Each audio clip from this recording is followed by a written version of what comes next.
Hey, what's up, lightboltjoe here. Today we are going to discuss the 2017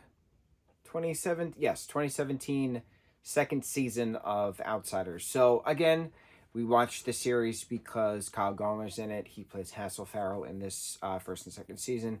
Season 2 kicks off right where season 1 ends. But there is too much disjointed plot point throughout this story. 13 episodes, season 1, 13 episodes, season 2.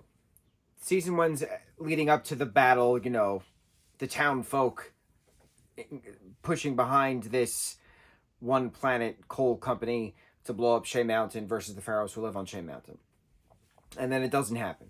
So then with the second season, it's a matter of how do you apprehend the person who, Foster, who killed Brees Dobbs, technically, Wade Dobbs' brother-in-law, Wade Dobbs, the sheriff. How do you gain trust within pharaohs here and there? Do you trust pharaohs? Do you not trust pharaohs? But then the coal company is poisoning their crops. It's poisoning their water. And then the pharaohs come down to plead with the town, help us. But in the meantime, they're also doing raids and stealing flour and water and stuff from shops. So it's like, how do you feel bad for people? Whether it's how do I feel bad for the people in the town? How do I feel bad for the people of this coal company? How do I feel bad for these Farrell family people who have been on this mountain for 200 years? How do I feel bad for all these individuals when all these individuals are doing awful things to one another in revenge aspects? It's strange. It's very strange. You have the character development of that Haley character, which is great. It was a great lead-in. Kidnapping her, throwing her into the mountain, getting the gist of how the mountain works, and then her trying to expose the company that for poison, and then they wind up killing her and stage it as a suicide. But then that's it. We don't really talk about that anymore. We're just like, okay, that's that. Wade helping little Foster escape via a prison convoy because he's in prison for the death of his brother-in-law, even though he didn't do it. And then trying to frame Wade for that stuff, but then throughout the whole thing, we're talking about, Wade, your fingerprints are on this document. Bro, you're holding the document without gloves on, so your fingerprints are going to be on it too. Certain tiny little things, like investigation stuff, like investigating the hotel room where Haley was found dead in the shower. If it's not suspected as a suicide immediately, and it's suspected potentially of a homicide, why is there no one dusting for fingerprints? I don't get it. It's certain little things like that, and then you could say, "Oh, well, it's Kentucky. They have different laws down there." No, it's law enforcement. If there's a crime involved and there's evidence that has to be taken, you're going to be doing what you can in the proper manner to obtain that evidence. So, fingerprinting has been a thing for quite some time now. You can't hold a piece of I have no paper near me. You can't. I'm going to use my gum. You can't hold the document with your bare fingers and say your fingerprints are on this. Bro, my fingerprints are now on this too. It's an oversight, and it's big, and it's stupid.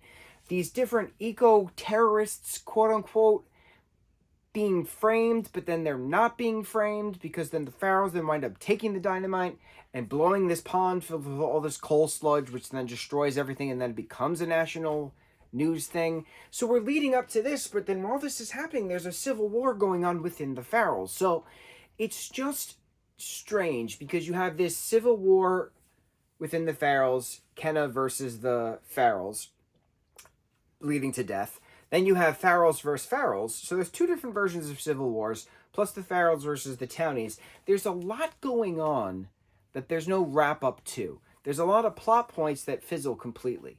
It's just odd storytelling, because it's not complete storytelling. It's strange. Kyle's character of Hassel, he's forced to go back to the town to stay with Sally Ann because she's pregnant. He can't go back up. He can't live there because she's from an out-of-towner, so he has to go to her town. But he keeps going back up, and then he goes back down, and then he goes back up, then he goes back down. So there's no consistency with all of the characters' development. You also have Big Foster's redemption arc, right? He's redeeming himself. He's done all these things. We thought he was dead, but he's not dead. And then all of a sudden, there's a lot of vision quests through this. And then at the very end, it's still a matter of, well, I'm going to be your Brennan. No, you're not going to be the Brennan.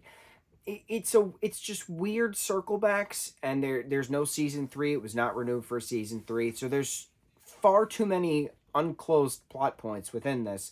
What happened to the girl that Wade started to date that he used to be friends with? So many different things. How did Letta's pancreatic cancer randomly start and then randomly just start to disappear? There was no explanation of that. Certain points of the season 2 were implemented that made no sense canonically within the story. But then, like, if they were talking about something and then they changed it quick and then we just pretended it never happened again, it was weird. It was very weird. There was a lot of backstory within that new Gordon character whose name was Timothy, but then, like, that wasn't touched on for the end of the season, end of the last episode.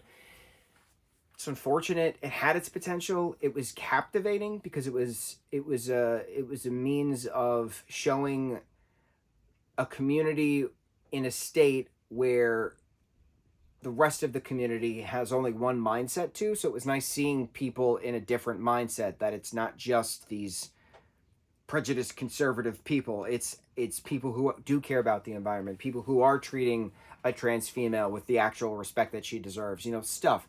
It was breaking the norm, and I was very happy to see that.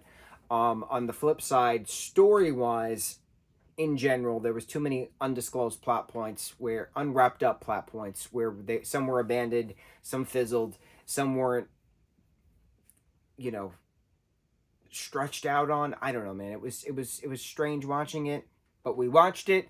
That's it. On to the next review. Mucho mahalo.